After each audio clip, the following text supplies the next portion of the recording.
Amil barara. Orang yang menguasai Al-Quran, bacaannya bagus, lancar bacaannya, makharijul hurufnya bagus, tajwidnya bagus, maka akan bersama dengan para malaikat yang mulia. Walladhi yaqra'u Qur'ana wa yatata'ta' fihi, dan orang yang baca Quran tapi dia terbata-bata, baru belajar, wa huwa alaihi syaqqun, dan itu berat bagi dia, tapi tetap dibaca sama dia, lahu ajran, dia akan mendapatkan 2 pahala. Dia akan mendapatkan 2 pahala. Dan tidak asing juga hadis Nabi SAW, yang diriwayatkan oleh Tirmidzi, man qara'a harfan min kitabillahi falahu bihi hasanah, siapa yang baca 1 huruf Al-Quran, kitabullah, maka dapat 1 pahala, wal hasanatu bi asyri amthaliha, dan 1 pahala itu akan dilipat gandakan 10 kali lipat. Lalu kata Nabi SAW, wala aqulu alif lam min harf, saya tidak ucapkan alif lam mim 1 huruf, walakin alifun harf, tapi membaca 1 alif saja dihitung 1 huruf, walamun harf, lam juga 1 huruf, wa mimun harf, dan mim juga 1 huruf. Artinya kalau kita baca Al-Fatihah saja, alhamdulillahi rabbil alamin, alhamdu alif lam ha mim dal, 5 huruf, 50 pahala. Ya, Rabbi, semua tulisan bahasa Arab yang pakai tasydid itu ya digabung, karena itu penggabungan antara 2 huruf yang kembar, untuk memudahkan digabungkan lalu diberikan tasydid. Akar katanya itu adalah robaba, digabung jadi rob, ya. Jadi kita bilang Robbi berarti robaba sebenarnya, ya, atau 3, ada baknya 2, berarti 3 huruf. Alhamdulillah tadi, alhamdulillah 50, Robbi 30 berarti 80, ya. Alhamdulillah, maaf, kita mulai dari lillah dulu. Alhamdulillah 50 huruf, 5 huruf berarti 50 pahala. Alif lam ha mim dal berarti 50 pahala. Lillah sama tadi, ada tasydidnya, berarti lamnya bukan 2 tapi ada 3. Dengan ha berarti 40. 4 huruf itu, lillah 4 huruf. 4 huruf berarti 40 pahala. Tambah alhamdulillah berarti 90 pahala, 50 tambah 40. Robbi 3 huruf tadi, 30 berarti, karena robbaba, ya. Berarti 80 tambah, ya, di 30 di sini, maaf, 50 tambah 40, 90, tambah 30 berarti 120. Alamin, alif lam ain alif, ini 4, lam mim ya nun, ini 4, berarti 80 alaminnya. Berarti alhamdulillah rabbil alamin ada 200 pahala. Itu besar sekali, ya, pahalanya besar sekali. Dan kita tidak bisa teman-teman sekalian menjadikan 1 huruf seperti angka 1, ya. Karena sering kali digambarkan dalam banyak hadis-hadis Nabi SAW, kalau balasan orang mukmin itu bergunung-gunung. Bergunung-gunung, seperti misalnya siapa yang sholat di jenazah akan diberikan 1 qiraat, yang ngantar jenazah sampai di makam 1 qiraat. Lalu sahabat bertanya, ya Rasulullah, apa itu 1 qiraat? Kata Nabi SAW, seperti gunung Uhud. Ini banyak dalam riwayat sering disebutkan gunung-gunung, bergunung-gunung. Kata Nabi SAW dalam sebuah hadis, akan datang nanti seseorang pada hari kiamat diberikan pahala bergunung-gunung. Lalu dia tanya, dari mana pahala ini? Kata para malaikat, ini doa-doa kamu yang belum kamu terima jawabannya di dunia. Lalu kemudian dia berharap agar semua doa dia yang dia panjatkan di dunia tidak diberikan di dunia, tapi dia dapatkan balasannya di akhirat. Jadi bahasa gunung-gunung ini sering diucapkan dalam hadis. Berarti bukan mustahil 1 pahala itu seperti gunung-gunung banyaknya, ya. Nah, ini contohnya. Kemudian hak yang kedua, mentadabburi Al-Quran. Jadi baca tadi, ngerti arti atau tidak kita baca, yang penting bacanya benar. Dikhatam dari Al-Fatihah, Al-Baqarah, Al-Imran, seterusnya sampai ya, An-Nisa, Al-Ma'idah, Al-Imran, Al-An'am, terus sampai An-Nas 114 surah. Diulangi lagi begitu. Yang kedua, mentadabburi ayat Al-Quran. Apa makna tadabbur? Tadabbur adalah memilih ayat-ayat tertentu dari surah tertentu untuk kita merenungi maknanya. Nah, ini dibedakan dengan membaca tadi, ya. Sebagaimana Allah sebutkan dalam surah Muhammad, surah nomor 47 ayat 24, afala yatadabbaruna al-Qur'an am ala qulubin aqfaluha. Mengapa mereka tidak menghayati dan merenungi makna-makna Al-Quran, atau hati mereka telah terkunci? Tadabbur ayat Al-Quran ini, teman-teman sekalian, misal Anda ingin, kan tadi kalau membaca dari Al-Fatihah sampai An-Nas. Kalau tadabbur tidak harus berurut seperti ini. Misal akhwat kita mau memulai dengan surah perempuan, surah An-Nisa. Atau yang nama perempuan, surah Maryam misalnya. Atau memulai dengan nama laki-laki atau nama nabi-nabi. Ada surah Hud, Yusuf, ya. Yunus, Ibrahim, Muhammad alaihi wasallam. Ini semua nama-nama Nabi. Kita mau dengan kiamat, tentang hari kiamat, apa ini kejadiannya? Ada surah Al-Zalzalah, ada surah Al-Qiyamah, ya, banyak sekali. Ada surah tentang kuburan At-Takatsur misalnya. Contoh misalnya, ini contoh. Dan banyak yang lain. Anda mau mulai dengan nama-nama hewan, ada Al-Baqarah, ada An-Naml, ya, ada sapi betina, ada semut, ya, ada langkabut, laba-laba, ada al-fil, gajah. Ini kenapa Allah namakan dengan nama-nama hewan? Kita bisa mempelajari, tadabbur. Nah, ini metode yang digunakan oleh para salafus saleh adalah 10 ayat. Mereka disebutkan dalam sebuah riwayat Bukhari, kata para sahabat, kami tidak melewati 10 ayat Al-Quran kecuali kami sudah mentadabburinya, merenungi maknanya, menghafal lalu mengamalkannya. Jadi kita pilih 10 ayat saja, 10 ayat per hari. Kalau mau lebih boleh, tapi ini jumlah minimal lah 10 ayat. Kalau kita bagi lagi, di setiap habis sholat 2 ayat saja, subuh 2 ayat, duhur 2 ayat, asar 2 ayat, maghrib 2 ayat, isya 2 ayat, maka 10 ayat per hari. Kita sudah mencontohi para sahabat Nabi Ridwanul Alim dalam mentadabburi 10 ayat Al-Quran. Di sini 10 ayat, Anda baca terjemahannya, Anda baca sebab nuzul kalau ada sebab turunnya ayat, Anda baca keterangan tafsirnya, itu namanya tadabbur. Yang ketiga, menghafalnya.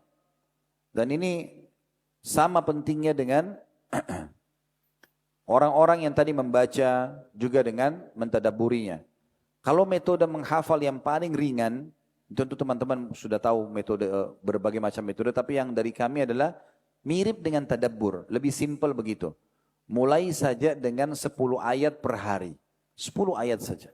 Dan mulai mirip dengan tadabbur tadi dari surah-surah yang paling kita suka. Misal kita mau dari surah An-Nahl tentang lebah. Kenapa nih Allah cerita tentang lebah nih? Mulai dari surah An-Nahl, surah nomor 16 misalnya. Kita mulailah 10 ayat. Metodenya juga 10 ayat ini dengan 10 kali mengulanginya. Mengulanginya adalah 3 kali pertama itu dengan melihat. Mata kita melihat, lisan kita mengucapkan, telinga kita mendengar. Per ayatnya. Ya. Misalnya kita baca tentang ayat pertama. 3 kali kita ulangi dengan melihatnya, ucapkan dengan lisan supaya kuping kita dengar. 3 kali.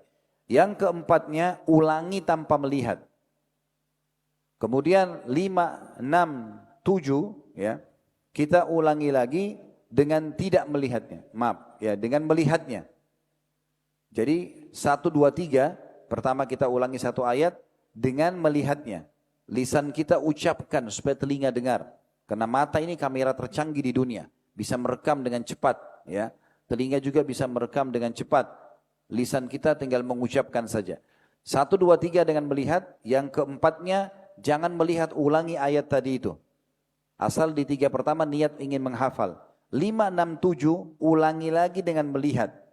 Lalu 8, 9, 10 diulangi dengan ulangan hafalan. Insya Allah tidak akan dilupakan itu. Per ayatnya begitu, 10 ayat saja per hari. Mirip tadi tadabbur, kalau mau lebih ringan, habis subuh 2 ayat, habis duhur 2 ayat, habis asar 2 ayat, habis maghrib 2 ayat, habis isya 2 ayat. Lalu amalkan. Lagi sholat sunnah baca, ya. Kalau akhwat sholat sendiri misalnya di rumah, sholat subuh misalnya, kan bisa sholat di rakaat pertama 5 ayat, rakaat kedua 5 ayat. Ikhwah juga sholat berjamaah di masjid, sholat duhur, asar, sholat sir, tidak kerasin suara imamnya. Rakaat pertama kita bisa baca 5 ayat, 5 ayat, diulangi. Sehari kita bisa ulangi, baik di sholat wajib, baik di sholat sunnah. Ya, di sholat duha, sholat tahiyat masjid, sholat qiyamul lail misalnya, banyak cara yang kita bisa lakukan. Intinya teman-teman sekalian, orang yang hafal Quran ini, salah satu keutamaan yang sangat besar bagi mereka, nanti di hari kiamat, derajat mereka di surga akan ditinggikan sampai ke derajat tertingginya surga. Dan setiap satu ayat yang dia ulangi karena hafalannya akan mengangkat dia 1 derajat. Disebutkan dalam sebuah hadis yang sahih riwayat Tirmidzi, kata Nabi SAW, yaji'ul Qur'anu yawmal qiyamati fayaqul. Al-Quran akan datang pada hari kiamat nanti dan berkata, ya Rabbi hallihi fayalbasu tajal karamah. Kata Quran, ya Allah berikanlah orang ini perhiasan.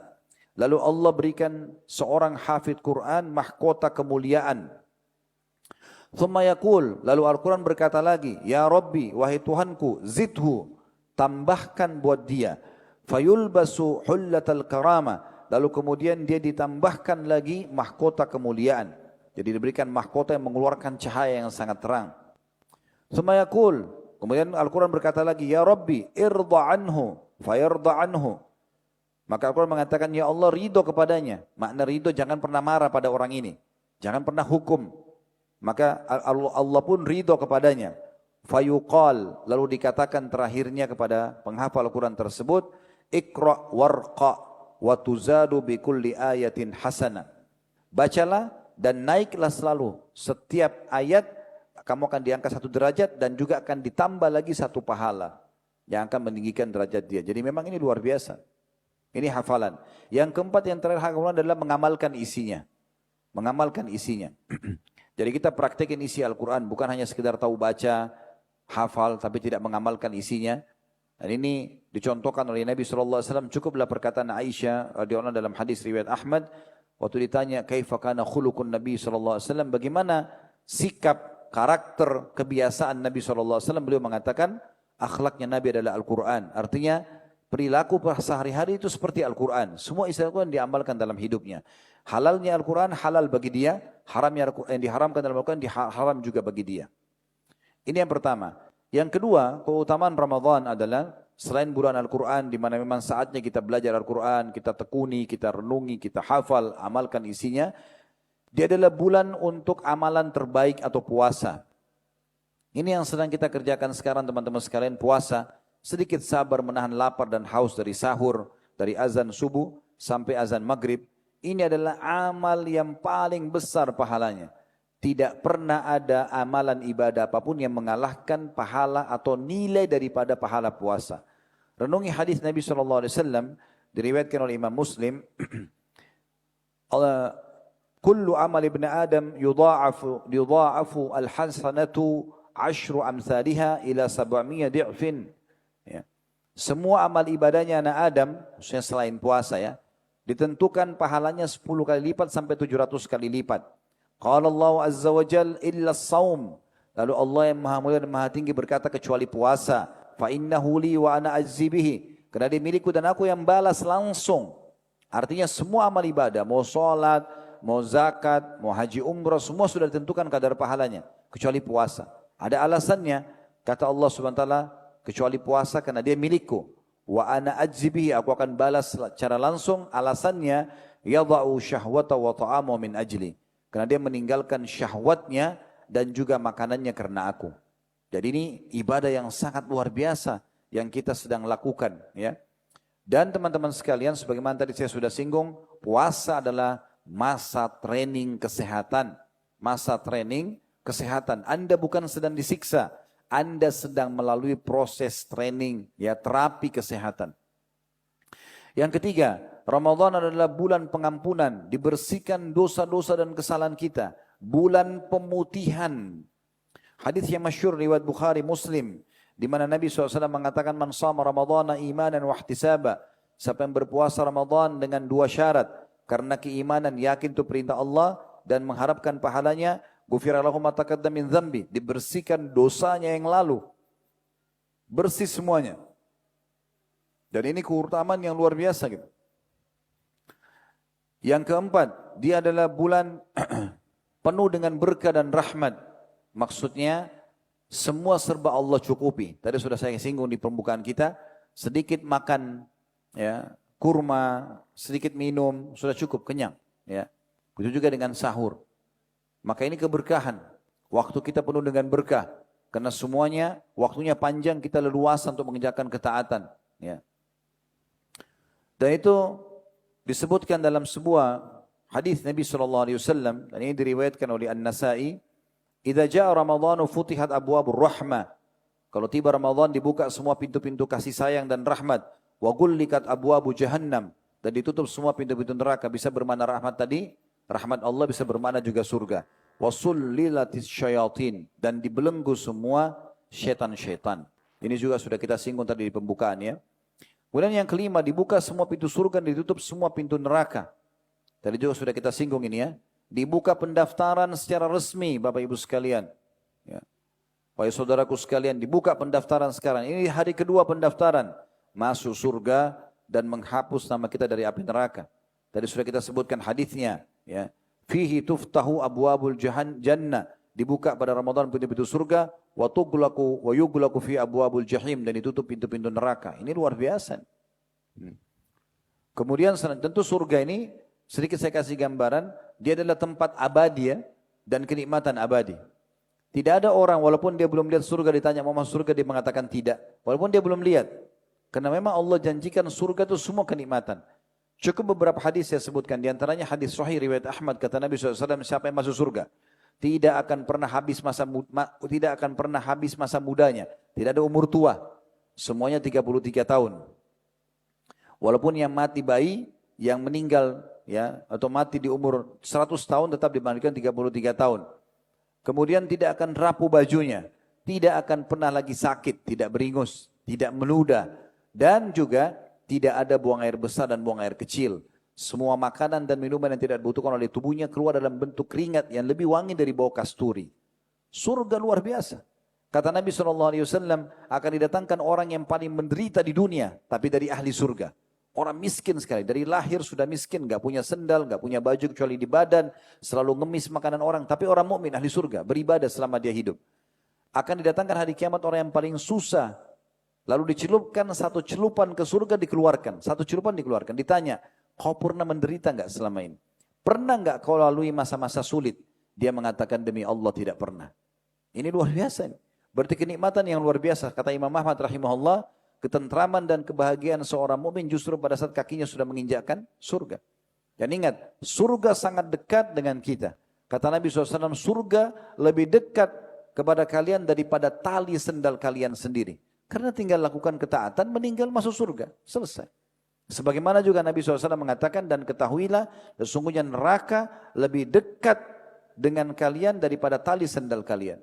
Kenapa? Karena orang tinggal maksiat aja terus tidak taubat, meninggal masuk neraka. Kan gitu. Nah di bulan Ramadan dua-duanya dibuka pintu surga, ditutup pintu neraka. Dalam sebuah riwayat yang dikatakan dibuka semua pintu surga. Dan ada malaikat yang diutus oleh Allah mengatakan, wahai pelaku kebaikan, segeralah, segeralah. Dan ditutup semua pintu neraka dan tidak satupun dibuka. Lalu malaikat menyuruh mengatakan, wahai pelaku keburukan berhentilah. Ini kesempatan emas. Yang keenam, dibelenggu semua syaitan-syaitan. Ya. Semua syaitan-syaitan dibelenggu sehingga mereka tidak leluasa menggoda, seleluasa menggoda di luar Ramadan. Jangan anggap syaitan tidak menggoda ya, masih menggoda. Tetapi mereka ya tidak leluasa menggoda di luar Ramadan. Tadi saya sempat singgung di mukaddimah, saya tambahkan informasinya. Nanti pada saat Idul Fitri, syaitan sama kita tuh jaraknya sebulan kurang lebih. Selama Ramadan dibelenggu. Jangan berhenti beribadah. Terapkan ilmu Ramadan, karena syaitan sudah jauh. Banyak orang malah dia tinggal di tempat itu setelah Idul Fitri, malas lagi ibadah, sampai syaitannya datang dan menguasai dia. Dan ini keliru. Musuh bebuyutan kita sedang dibelenggu, Bapak Ibu sekalian. Mudah sekali kita ibadah. Karena tidak ada godaan-godaan yang datang kecuali sangat lemah. Disebutkan dalam sebuah hadis, ya, diriwayatkan oleh Tirmidzi, kata Nabi SAW, "Idza kana awwalu lailatin min syahr Ramadan, suffidatis syayatin wa marratul jin." Kalau tiba di awal Ramadan, ya kemarin, mulai awal Ramadan, dan kita masih di hari kedua, kalau tiba di awal malam Ramadan, maka semua syaitan-syaitan dibelenggu dan jin-jin yang jahat. Wa gullikat abwabun nar, falam yufta minha bab, dan ditutup semua pintu neraka dan tidak dibuka satupun. Wa futihat abwabul jannah, falam yughlaq minha bab, dan dibuka semua pintu surga, ya, dan tidak ditutup satupun. Kemudian wa yunadi munadin, dan akan ada yang memanggil, ya, ya bagiyal khair akbil wa ya bagiyal syarr aqsir. Wahai pelaku kebaikan, ayo segera maksimalkan ini. Wahai pelaku keburukan, segera berhenti. Walillahi utaqa'u minan nari wa dzalika kulla lailah. Dan Allah memiliki orang-orang yang dihapus atau dibebaskan dari api neraka, dan itu terjadi setiap malam. Yang ketujuh saya ringkaskan, yaitu bulan yang terkabulkan doa. Ini saatnya kita berdoa kepada Allah Subhanahu wa taala. Karena dalam sebuah hadis, ya, di mana disebutkan hadis ini diriwayatkan oleh Imam Bukhari atau Imam Bazzar dan dihasankan oleh para ulama hadis, di antaranya juga diriwayatkan oleh Imam Ahmad. Kata Nabi SAW, "Inna lillahi fi kulli yawmin utaqa'u minan nar." di setiap hari di bulan Ramadan itu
Antara juga diriwayatkan oleh Imam Ahmad.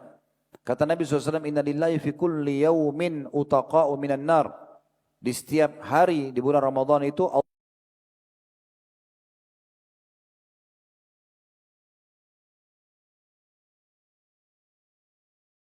antara juga diriwayatkan oleh Imam Ahmad.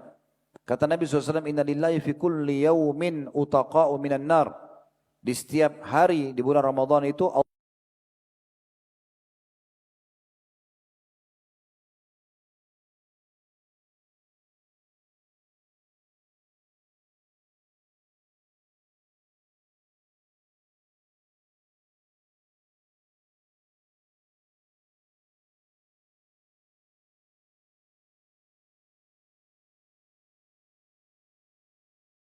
Seribu pahala puasa, 1 juta, 1 miliar. Kalau mau, sebanyak apapun mau. Tentu kita bilang mau. Caranya gimana? Buka puasain orang. Tapi kan biayanya besar Ustaz. Kita kasih contoh. Contoh yang paling sederhana di negara kita adalah, kita bisa membeli air mineral. Air mineral gelas, saya cek harganya di pasar ya, 25.000 sampai 30.000 rupiah. Isi gelasnya 48 gelas. Kalau ini kita bagi, misal setiap hari 1 dus saja. Investasi 30.000 rupiah, kali 1 bulan, 30 hari berarti 900.000 rupiah. Berarti kita mendapatkan pahala hari itu per harinya 49 pahala puasa. Pahala kita 1, pahala 48 orang yang minum dari air gelas kita.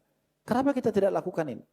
Bagaimana kalau kita bisa menyumbang sehari 10 dus, 100 dus, 1000 dus? Murah sekali. Baik Ustaz, saya tidak punya uang juga untuk buka puasain orang gitu. Karena memang ini tetap butuh duit gitu, keluarin uang. Baik, 1 dus 1 bulan pun tidak bisa. Baiklah, ada cara lain. Kadang-kadang saya tanya teman-teman kita yang tidak mampu, saya tanya, Anda buka puasa di mana? Oh, buka puasa di masjid dekat rumah. Baik, apa susahnya membantu marbot masjid menata buka puasa? Karena siapa yang membantu satu perbuatan kebaikan, dia akan dapat pahalanya. Bantu saja nata kurma, nata air, ini nggak ada modalnya kecuali tenaga. Kalau ada pun orang yang benar-benar malas, tidak mau juga ini bantu marbot, dia mau sudah susah hidupnya, nggak ada modal untuk buka puasain orang, cuma mau duduk manis dilayani seperti raja, masih bisa dapat pahala, masih bisa. Di saat dia duduk, di tempat dia duduk yang akan buka puasa di masjid, cuman tukar saja air dia sama air temannya di sebelah. Ini ya, saya ambil pahala buka puasa kamu, kamu silakan kasih ke saya airnya, kamu ambil pahala buka puasa saya. Karena di depan kita sudah jadi hak kita sekarang. Ini modalnya cuma pindahin seperti ini. Kalau ini juga masih ada orang tidak mau lakukan, ini butuh dicambuk ini. Nah, karena luar biasa, hanya pindahin air saja tidak mau, itu luar biasa gitu. Ya. Jadi ini penting untuk kita ketahui. Yang ke-11 adalah peningkatan ya, skill spiritual atau keimanan, atau mengupgrade ya, kualitas dan kuantitas ibadah kita. Jadi ada sholat tarawih, itu kan sholat malam ya, tarawih artinya santai. Dimajukan setelah ba'diyah isya supaya setiap umat Islam terbiasa dulu bangun sholat pada saat itu ya, terbiasa sholat supaya dia tercatat dalam bukunya ada sholat malamnya gitu kan. Kalau di luar Ramadan kan kita dianjurkan di akhir malam ya, selepas ba'diyah isya kita cuma sholat witir atau tahajud, tidak disarankan gitu kan. Tapi Ramadan dibolehkan untuk membuat umat Islam memudahkan dulu terapi gitu. Kalau dia lepas Ramadan, karena tidak dikerjakan lagi setelah ba'diyah isya, dia bisa kerjakan sepertiga malam. Karena tiap hari sekarang kita dilatih untuk bangun di waktu sahur. Umumnya orang kalau kita tanya kapan bangun waktu sahur, mereka akan katakan bangun sahurnya misalnya ya, satu atau 2 jam sebelum subuh. Apalagi ibu-ibu kalau masak siapin sahur misalnya. Maka berarti itu waktu sepertiga malam di mana waktu mustajab doa. Itulah yang kita dibiasakan 1 bulan untuk bangun sholat malam. Nah, kenapa kita tidak maksimalkan? Ini kan peningkatan kualitas kita secara ibadah dan kuantitasnya juga bisa. Seperti kita biasa sholat malam cuma 2 rakaat, kita bisa sekarang 4 rakaat, bisa 8 rakaat. Kita tadinya biasa cuma baca 1-2 ayat, baca surah-surah pendek, sekarang kita bisa baca surah yang lebih panjang dan seterusnya. Ya. Begitu juga dengan di akhir Ramadan ada i'tikaf. I'tikaf, kita tinggal di masjid, gitu kan? Kita bisa meningkatkan kualitas kita dengan bersedekah, memperbanyak jumlah sedekah yang kita keluarkan. Kita juga bisa berbagi selain buka puasa, berbagi sahur misalnya. Ya. Semua itu kita bisa dapatkan di bulan Ramadan. Kemudian selanjutnya, mungkin ini poin-poin yang terakhir. Ya, kalau tadi itu adalah yang ke-11, maka yang ke-12 ya, adalah bulan pengaturan waktu. Kalau saya bahasakan begitu ya. Bulan pengaturan waktu, bagaimana kita bisa mengejar waktu-waktu yang mustajab. Tadi seperti sepertiga malam kita sudah bangun di waktu sahur misalnya.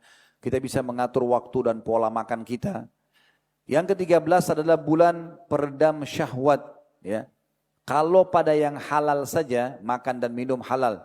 Ada waktu kita dilarang, biologis, halal suami istri. Tidak boleh juga di siang hari sampai azan maghrib. Maka ini berarti dilatih untuk terbiasa meredam syahwat. Dan ini berarti kalau yang halal saja bisa kita tahan, apalagi yang haram. Nah ini terjadi di bulan Ramadan. Yang ke-14, bulan untuk mengendalikan emosi. Karena mayoritasnya penyakit berat ya, seperti darah tinggi, stroke, ini karena sering emosional. Itu diredah dengan bulan puasa. Ya, makanya kalau orang lagi puasa diajak berantem pun jangan layani. Kata Nabi SAW dalam sebuah hadis yang diriwayatkan oleh Bukhari, "Idza asbaha ahadukum yawman sha'ima", kalau salah seorang dari kalian tiba di pagi hari sedang puasa, fala yarfuth, jangan dia mengucapkan kata-kata rafath. Rafath bisa bermakna jorok, bisa bermakna juga kalimat syahwat yang bukan pada tempatnya, bukan pada pasangan halal. Wala yajhal, dan jangan dia melakukan perbuatan-perbuatan bodoh, sia-sia. Fa in imru'un syatamahu aw qatalahu falyaqul inni sha'im inni sha'im.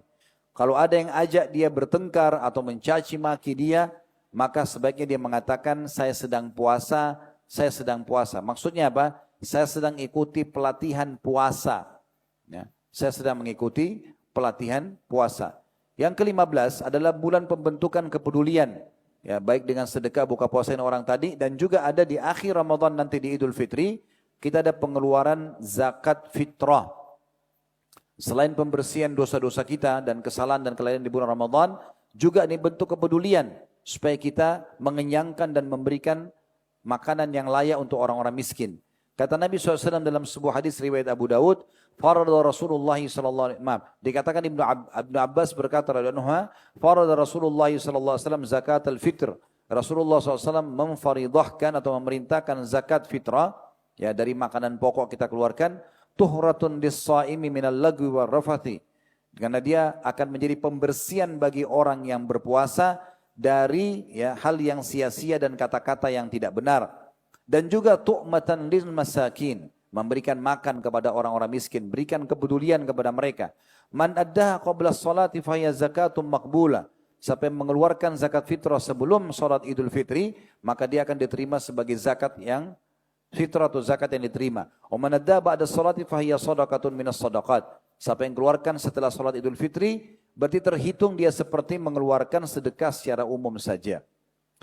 Yang ke-16, ada bulan pengaturan pola makan sehat, dan kita tutup dengan ini. Ya, ini keutamaan yang ke-16, yaitu bulan pengaturan pola hidup yang sehat. Siapa yang terancam dengan diabetes, terancam dengan kegemukan, ya, atau apalah kira-kira masalah-masalah, biasanya kena masalah di perut nih ya. Kata Nabi SAW, tidak ada sesuatu yang lebih buruk yang diisi oleh manusia atau anak Adam dibandingkan perutnya. Karena sumber masalah di makanan dan minuman. Ramadan mengatur kita untuk itu. Ingat sabda Nabi SAW, la yazalu ummati bi khairin ma'ajjalul iftara wa akharus sahur, atau suhur. Dalam hadis riwayat Bukhari, umatku akan selalu dalam keadaan baik, sehat, selamat, selama mereka menyegerakan waktu buka puasa. Azan buka puasa. Dan juga selama mereka mengakhirkan sahur. Artinya mereka makan tidak terlalu malam, tapi sudah menjelang waktu azan, ya, itu lebih baik. Maka ini mereka akan tetap dalam keadaan baik. Dan disebutkan bahwasanya Nabi SAW berbuka puasa kan dari hadits Anas bin Malik radhiyallahu anhu sebagai penutup ya. Karena Nabi SAW yuftiru qabla an yusalliya ala rutabat. Nabi SAW kalau buka puasa ya dengan rutabat, beberapa butir kurma yang basah. Fa in lam takun rutabat fatumairat. Kalau tidak ada rutab, ya, kurma yang basah, maka dengan kurma yang kering. Fa in lam takun tumairatun hasawatin min ma'. Dan kalau tidak punya kurma pun, maka beliau meminum beberapa tegukan air. Berarti dari riwayat ini disunnahkan memang pada saat awal buka puasa itu dengan kurma. Karena Nabi SAW mulai dengan kurma, kemudian kurma basah kalau tidak ada, kurma kering kalau tidak ada, baru kemudian air. Artinya dimulainya. Tapi setelah kita makan sedikit kurma lalu kita minum air juga boleh-boleh saja. Nah ini termasuk sunnah Nabi SAW sebagaimana hadis riwayat Abu Daud. Semoga Allah Subhanahu wa taala menjadikan kita orang-orang yang selalu mendapatkan ya kesempatan, karunia untuk selalu patuh dan beribadah kepadanya, dan Allah panjangkan umur kita di atas ketaatan, serta Allah maafkan semua kesalahan-kesalahan kita, dan Allah mudahkan kita untuk selalu mengerjakan puasa dan juga malam Ramadan karena keimanan dan juga karena mengharapkan pahalanya, serta mendapatkan Lailatul Qadar, dan Allah mengulangi untuk kita Ramadan-Ramadan yang akan datang yang banyak sampai ajal kita datang, serta semoga Allah Subhanahu wa taala menyatukan kita semua di surga firdausnya tanpa hisab, mari disatukan dalam majlis ilmu yang mulia ini. Tafadhal kalau ada pertanyaan silakan. Cek. Nah, jazakumullah khairan kepada Ustaz Khalid atas pemaparan kajian yang insyaallah sangat luar biasa. Jadi jamaah, tafadhal kami persilahkan untuk dari ikhwan. Satu pertanyaan saja kami batasi. Silakan pertanyaannya. Ada mic, silakan. Langsung diberikan kepada beliau yang tadi mengatakannya pertama kali. Oke, silakan. Bismillah, Assalamualaikum warahmatullahi wabarakatuh. Waalaikumsalam warahmatullahi wabarakatuh. Sebelumnya ana ucapkan jazakumullah khairan telah memberi ana kesempatan bertanya. Pertanyaan ana, apakah salat tarawih itu adalah salat tahajud hanya saja dilakukan di awal waktu, atau kedua hal itu merupakan sesuatu yang berbeda? Syukran jazakallahu khairan. Iya. Itu sama. Jadi tarawih, qiyam Ramadan, qiyamul lail, tahajud sama saja. Cuma di Ramadan Nabi SAW mencontohkan boleh dikerjakan di awal malam. Beliau kalau tidak salah hari pertama dan hari kedua Ramadan itu sempat sholat ya di masjid, sehingga ada beberapa sahabat yang ikut, lalu di hari ketiga beliau tidak keluar lagi. Dan beliau selepas sholat subuh mengatakan, saya tahu kalian semalam menungguku di sini, tapi sengaja saya tidak keluar mengimami, karena kalau saya imami bisa jadi wajib buat kalian dan akan memberatkan kalian. Tapi itu adalah sholat, dan umumnya pendapat ulama mengatakan orang yang sudah tarawih berarti sudah tidak sholat malam lagi. Walaupun dibolehkan karena dia amalan sunnah, ya, dia amalan sunnah. Makanya di Masjid Haram Mekah dan Madinah, terutama di 10 Ramadan, mereka ada tarawih, tapi tidak ditutup dengan witir ya. 20 rakaat selepas Ba'diyah Isya, nanti jam 12:30 malam, ya, itu ada lagi tahajudnya. Mereka kerjakan lagi karena ingin mengejar keutamaan malam 10 malam terakhir Ramadan. Jadi boleh saja orang melebihkan dari itu, bagi pendapat yang mengatakan boleh lebih dari 11 rakaat ya. Tapi Allah alam yang kami ketahui dia sama saja, dia termasuk disilakan dengan qiyamul Ramadan atau qiyamul lail di waktu-waktu lain selain Ramadan. Ya. Nah, barakallahu fiikum. Selanjutnya untuk dari akhwat kami persilahkan. Baik, silakan. Untuk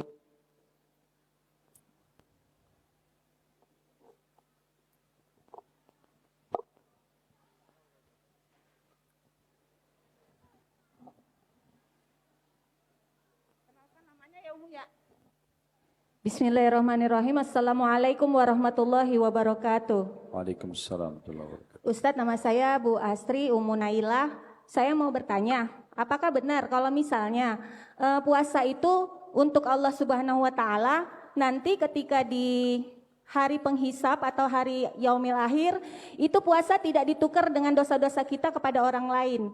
Itu yang pertama. Yang kedua, kalau memang ternyata mau itikaf, apakah ada hadisnya bahwa itikaf itu hanya cuma di 3 masjid, yaitu Masjidil Haram, Masjidil Aqsa, dan Masjid Nabawi? Begitu saja. Wassalamualaikum warahmatullahi wabarakatuh. Zahir hadis yang tentang orang yang muflis, orang yang bangkrut hari kiamat itu puasa masuk. Karena kata Nabi SAW, apakah kalian tahu siapa orang yang bangkrut? Para sahabat mengatakan, ya orang yang tidak dirham dan dinarnya ya Rasulullah. Maksudnya yang tidak ada hartanya. Lalu kata Nabi SAW adalah orang yang bangkrut, orang yang datang hari kiamat membawa pahala solat, pahala puasa, pahala sedekah, pahala haji. Jadi puasa disebutkan. Ya. Berarti dia masuk, bisa dibagikan, ya diberikan kepada orang-orang kalau kita berbuat zalim. Oleh karena itu sebelum terjadi hari kiamat, Kata Nabi SAW, siapa yang punya permasalahan dengan saudaranya, maka selesaikan di sini, di dunia. Sebelum datang hari tidak ada lagi manfaatnya dirham dan dinar. Lalu kata para sahabat, ya Rasulullah, lalu apa di sana nanti? Kata Nabi SAW, amal solehmu atau dosa-dosa dia? Ya, itu yang pertama. Yang kedua masalah itikaf yang kami tahu di semua masjid. Di semua masjid. Tapi di 3 masjid ini adalah itikaf yang paling afdal. Itikaf yang paling afdal. Sudah umum fatwa ulama tentang masalah bolehnya itikaf di masjid mana saja, gitu kan? Cuma memang panjang lebar ulama bahas masalah itikaf. Di antaranya mereka mengatakan yang lebih afdal kalau bukan di masjid 3 ini. Kalau masjid 3 ini jelas yang paling afdal Masjidil Haram, kemudian Masjid Nabawi, kemudian Masjid Aqsa di Palestina. Karena keutamanya memang berurut seperti itu. Ini 100.000 pahala, ini 1.000, yang ininya 250 pahala. Yang maksudnya Masjid Haram, Masjid Madinah dan Masjid Aqsa, gitu kan? Tapi kalau selain masjid ini, dianjurkan untuk mendahulukan masjid jami', masjid yang ada sholat Jumat, ya, daripada masjid yang tidak ada sholat Jumatnya. Karena dikhawatirkan nanti dia kalau sholat itikaf di musola misalnya, maka dia harus keluar untuk cari Jumat lagi. Dan dianjurkan orang itikaf tidak keluar kecuali darurat. Lalu juga hukum itikaf, boleh orang itikaf beberapa waktu, ya, yang paling ideal dari awal pertama malam ganjil, puasa ke-20 berarti malam 21, dan dia keluar selepas sholat id. Full semuanya. Kalau tidak bisa maka beberapa malam saja. Laki-laki dan perempuan semua boleh melakukan itikaf, tapi perempuan punya syarat tertentu. Ya, kalau dia sebelum menikah harus izin sama walinya, kalau sudah menikah sama suaminya, sebagaimana Ummahatil Mukminin juga pernah beritikaf, tapi tentu di tempat-tempat yang aman. Mungkin tertutup, ya, terjaga dari ikhtilat bercampur antara laki-laki sama perempuan, bukan juga di luar kota sehingga dia safar tanpa mahram, ya seperti itu kurang lebih. Masya Allah, barakallahu fikum wa ahsanallahu. Baik, Afwan, ini ada pertanyaan juga masuk dari media, saya bacakan supaya mewakili juga. Ada seorang hamba Allah 27 tahun dari Depok sini, kita ketahui bersama bahwa pada bulan Ramadan syaitan-syaitan dibelenggu. Namun pertanyaan saya, kenapa masih banyak orang-orang di luaran sana melakukan maksiat di bulan Ramadan? Apakah karena hawa nafsu kita yang dominan melakukan keburukan? Syukran, jazakumullah khairan. Saya mau tanya, teman-teman, yang sering menyesatkan manusia siapa? Hah? Gak ada suaranya nih. Syaitan, ya. Pimpinan syaitan siapa? Iblis, ya. Baik. Waktu pertama Nabi Adam diciptakan, kemudian disuruh sujud semua malaikat. Tapi iblis tidak mau sujud, pertanyaannya siapa yang goda iblis? Ada yang tahu? Hawa nafsunya, jiwa yang buruk, ada bisikan buruk dalam jiwa. Jadi walaupun syaitan dibelenggu, dalam diri kita masih ada potensi untuk ini melakukan kemaksiatan atau dosa, gitu kan? Itulah yang ditunggangi oleh syaitan untuk membuat kita makin menyiksa, makin sesat. Nah ini makanya kenapa ada orang di luar sana masih mudah buat maksiat di bulan Ramadan, gitu kan? Karena memang mereka secara kejiwaan selalu mengikuti, ya, bisikan-bisikan keburukan itu. Dan orang seperti ini pasti akan lebih dikuasai oleh syaitan pada saat syaitan lepas belenggunya nanti di Idul Fitri, gitu kan? Yang terakhir mungkin di sini setelah Assalamualaikum warahmatullahi wabarakatuh, bagaimana amalan bagi wanita yang sedang berhalangan dalam kurung maaf haid? Apakah ada amalan khusus agar tidak kehilangan keutamaan bulan Ramadan? Kerjakan semua ibadah yang tidak dilarang. Yang dilarang itu apa? Puasa, sholat, ya, menyentuh fisik mushaf Al-Quran. Tapi kan bersedekah bisa, menyiapin buka puasa orang, gitu kan? Zikir pagi petang, ya. Apa saja, jenguk orang sakit, kan banyak, hadiri majelis ilmu, banyak. Yang tidak dilarang kerjakan. Hanya yang dilarang saja yang kita jauhi. Insya Allah kita akan mendapatkan keutamaan itu. Ya. Fadlan.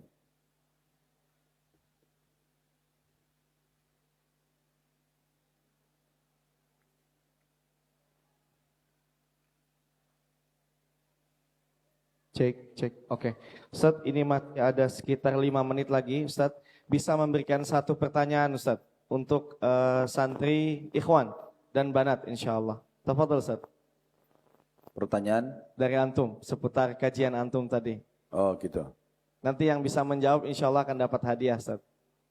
Kita bagi 2 saja. Baik. Kan Ustaz. tadi ada 16 poin. Oke, 16 garis poin. besarnya. 8 ikhwan, 8 akhwat. Oke. Tafadhol, silakan yang ikhwan yang bisa memberikan 8 poin Ini anak alhamdulillah ada mencatat sekitar 8 lebih hampir 10 poin dari kajian Ustaz Khalid yang bisa memberikan 8 poin. Silakan. Kayaknya bulan puasa kurang fokus ini Ustaz. Dipermudah lagi 4 poin saja. Silakan. 4 poin. Nyontek aja dari tulisannya. Silakan, tafadhal, tafadhal.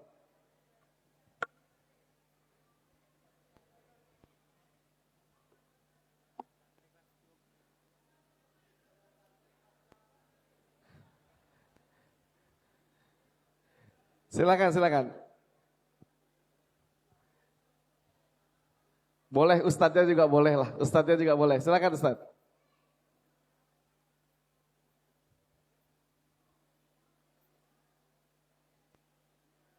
Cek. Baik, ada banyak keutamaan seperti yang diminta.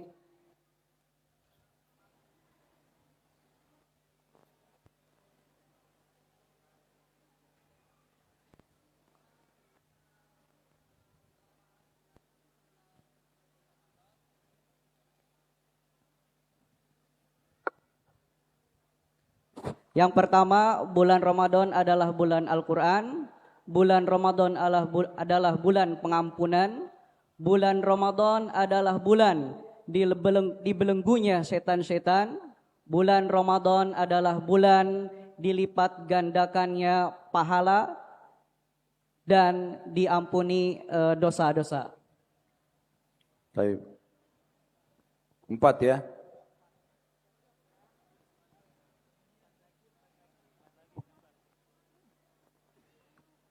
Khalas, Ustaz?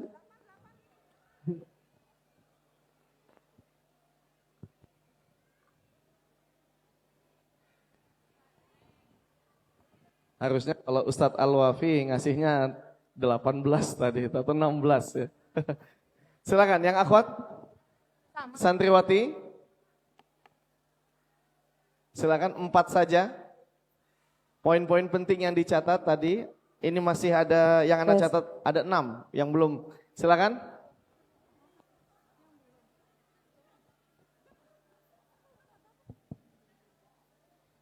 Pertama, bulan dibukakannya pintu surga, bulan ditutupnya pintu neraka, kemudian bulan pengatur pengendali emosi, bulan pengatur pola hidup, sama bulan pengatur peredam hawa nafsu. Baik. Masya Allah, barakallahu fikum. Namanya Dea Griselda dari kelas 12. Oh, kelas 12, Masya Allah. Barakallahu fiki. Alhamdulillah, jamaah semua yang dimuliakan oleh Allah Subhanahu wa Ta'ala. Dengan ini ditutuplah kajian spesial Ramadan bersama Ustadz Khalid Basalamah. Kami ucapkan jazakumullah khairan kepada para ikhwan dan para akhwat yang telah hadir di pesantren Islam Al-Wafi. Insya Allah kami akan mengadakan lagi kajian spesial Ramadan di saat sebelum kepulangan santri. Insya Allah kita akan umumkan kepada para abi dan umi semuanya. Mudah-mudahan abi dan umi bisa berkenan untuk hadir di pesantren Islam Al-Wafi. Akhir kalam kita tutup dengan doa kafaratul majlis. Subhanakallahumma bihamdik asyhadu an la ilaha illa anta astaghfiruka wa atubu ilaik. Wallahu ta'ala alam bisawab. Wassalamualaikum warahmatullahi wabarakatuh. Baik.